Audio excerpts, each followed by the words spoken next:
Halo semuanya, gimana kabarnya? Semoga kalian baik-baik saja ya. Kali ini saya akan melanjutkan alur cerita film serial C. Untuk yang belum nonton part sebelumnya, link ada di deskripsi. Baik, mari kita masuk aja ke dalam pembahasannya. Terlihat Jenderal Tamaji yang berjalan masuk menuju ruangan Ratu Ken. 20 tahun sudah bagi Jenderal Tamaji mengabdi kepada Ratu Ken untuk mencari Jela Merel bersama kedua anaknya. Namun kini Jenderal Tamaji telah pasrah. Jenderal Tamaji mengatakan dirinya telah mencari tahu, namun hasilnya nihil. Jenderal Tamaji juga bertanya kepada setiap orang yang ia temui tentang keberadaan Jela Merel dan kekuatan yang dimilikinya.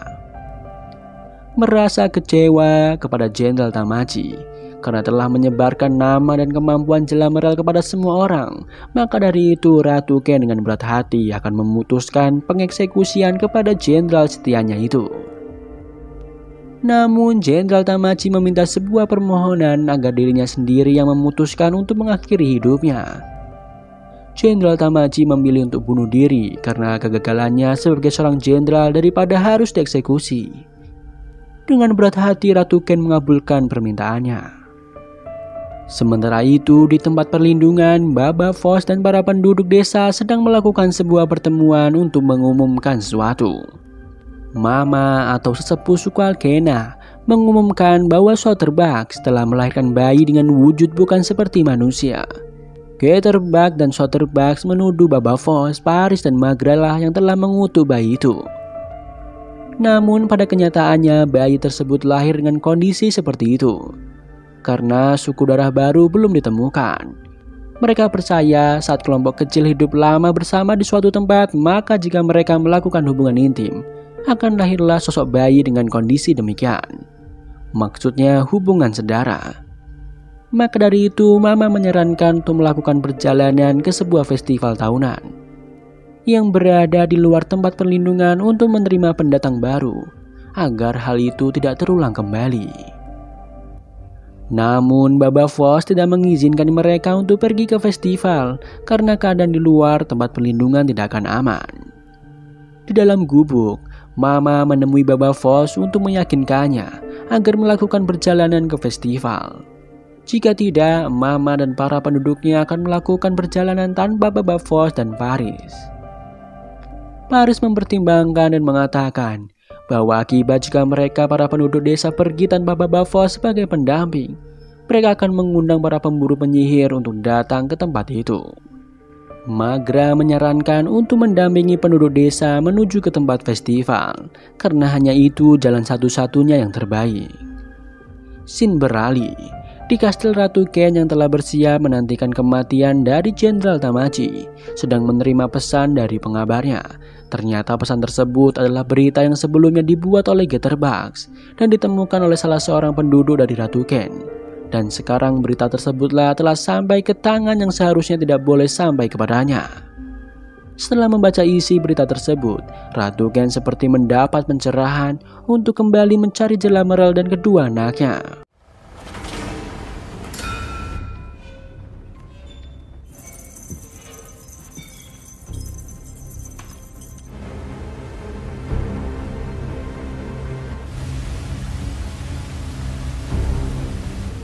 Lantas ia pun langsung pergi menghampiri Jenderal Tamaji yang telah siap menjatuhkan dirinya dari atas kastil dan mengajaknya kembali melakukan tugas untuk memburu Jela Merel dan kedua anaknya.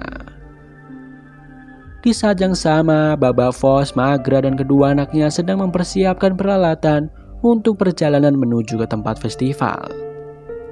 Magra meminta kepada Haniwa dan Kofun untuk tidak ikut dengan mereka karena keadaan di luar tempat perlindungan tidak akan aman untuk mereka berdua. Namun Haniwa dan Kofun meminta untuk ikut pergi ke festival. Sampai-sampai Haniwa mengatakan hal yang tidak seharusnya dikatakan olehnya, karena Haniwa ini memiliki penglihatan yang normal. Ia dengan seenaknya mengatakan bahwa dirinya tidak menginginkan seorang pria buta. Mendengar apa yang dikatakan oleh Haniwa, Magra sebagai seorang ibu tentunya tidak akan membiarkan mulut anaknya tersebut dikotori dengan kata-kata yang tidak pantas. Dan Baba Foss pun memperingatkannya agar tidak terlalu angkuh dengan anugerah yang dimilikinya dan tetap menjaga isi buku yang telah dipelajari olehnya dengan baik.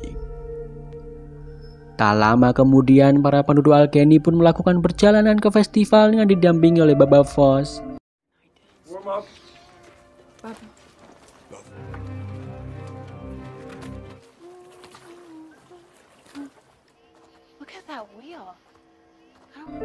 Dan singkat cerita, pada malam harinya mereka pun sampai di tempat festival.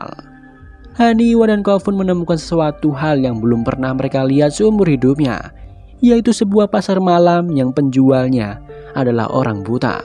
Dan tentu pembelinya adalah orang buta juga. Sampai akhirnya di suatu tempat, mereka berdua melihat seorang pendeta, abdi dewa dan para pengikutnya sedang mengikat beberapa orang yang dianggap sebagai penyihir untuk mereka bakar di sana. The witchfinder is here. Behold!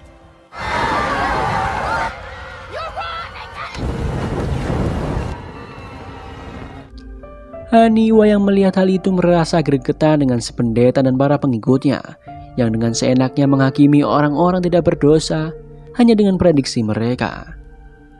Begitu juga dengan Kofun yang merasa tidak tahan, langsung pergi seorang diri meninggalkan tempat festival untuk memuntahkan isi perutnya setelah apa yang ia lihat sebelumnya. Sementara itu di tempat festival, para suku Alkeni sedang melakukan sebuah upacara.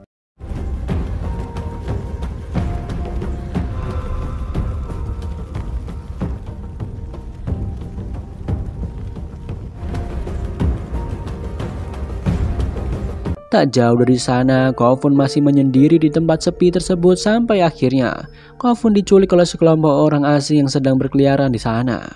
Di pagi harinya, Haniwa terbangun karena mendengar teriakan seorang wanita yang sedang kehilangan anaknya yang bernama Betin.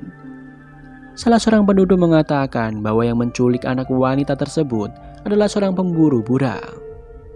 Pemburu budak adalah sekelompok orang yang sering menculik anak remaja untuk mereka jual kepada pembeli.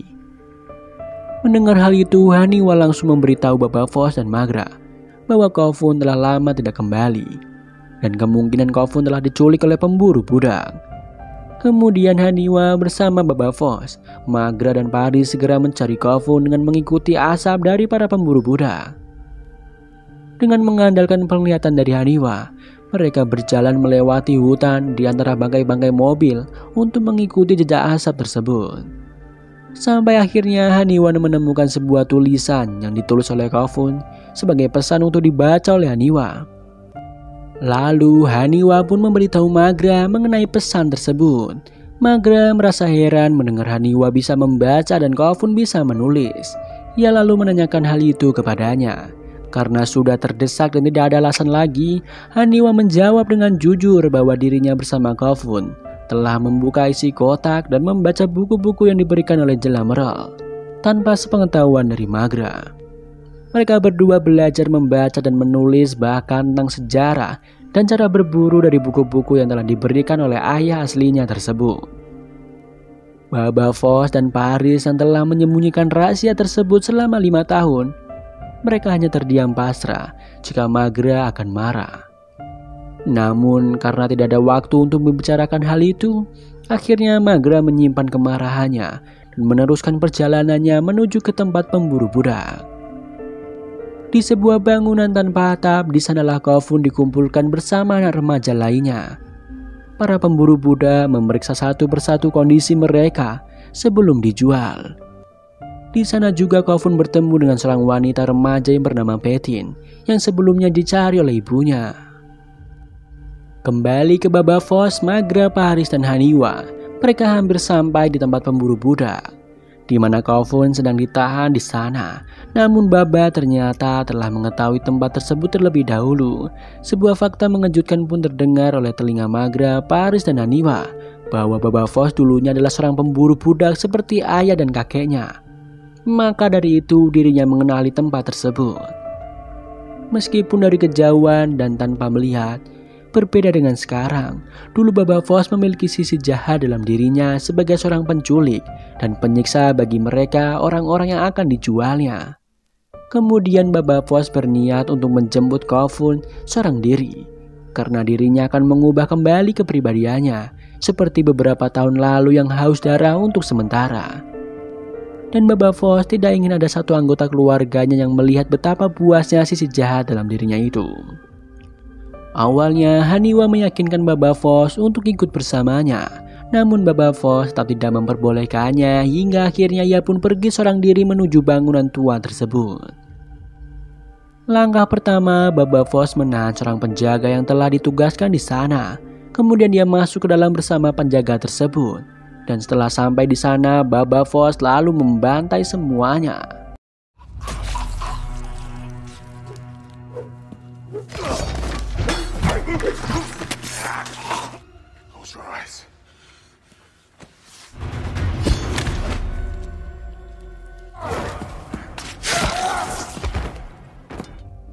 Setelah membantai semua para anak buah dari pemburu budak, akhirnya Baba Voss akan melawan pemimpin pemburu budak yang bernama Wax. Mendengar Wax sedang menyentuh putranya, Baba Voss tanpa segan langsung menusuknya hingga sekarang. Belum puas, Baba Voss lalu menusukkan pedang tajamnya ke dalam mulut Wax. Setelah itu ia menebas leher Wax hingga tewas. Ketika satu orang di antara pemburu budak tersebut masih hidup dan akan menyerang Baba Voss, dari jauh sebuah anak panah meluncur dan tertancap tepat di leher orang itu. Ternyata itu adalah ulah dari Haniwa. Kemudian mereka pun keluar dan Magra yang merasa lega karena anaknya telah kembali langsung memeluknya. Namun kebahagiaannya terhalang ketika Magra mengingat bahwa kedua anaknya tersebut telah membohonginya. Mereka telah membuka isi peti yang diberikan oleh Jella Merle tanpa memberitahunya terlebih dahulu. Magra pun pergi meninggalkan mereka dan berjalan pulang seorang diri. Sesampainya di rumah, Haniwa dan Kofun menemui Magra untuk berkata jujur kepada ibunya itu. Kofun mengatakan semua hal yang dipelajari dalam buku-buku tersebut, semua hal yang dipelajari dalam festival, dan semua hal yang dipelajari selama 17 tahun. Tidak ada yang membuatnya ingin pergi dari sana. Namun berbeda dengan Haniwa yang terlalu dalam mempelajari buku soal senjata dan kemampuan, dirinya merasa cukup atas apa yang ia miliki. Hal itu membuat Haniwa malah ingin pergi dari sana. Namun dia mengatakan bahwa dirinya masih sangat menyayangi Baba Voss dan Magra. Bahkan dirinya pun takut akan mulut besarnya tersebut yang sering mengatakan hal-hal yang membuatnya merasa tinggi. Ia lalu memutuskan untuk menceritakan soal Jella Merle kepada mereka. Namun sebelum itu, Magra meminta kepada Baba Voss untuk memanggilkan Paris karena mereka berlima harus berkumpul di sana. Dan ketika Baba Voss berjalan menuju ke tempat Paris, dia mendengar suara dari seorang prajurit dari arah air terjun yang ternyata itu adalah pasukan pemburu penyihir yang dipimpin oleh Jenderal Tamachi.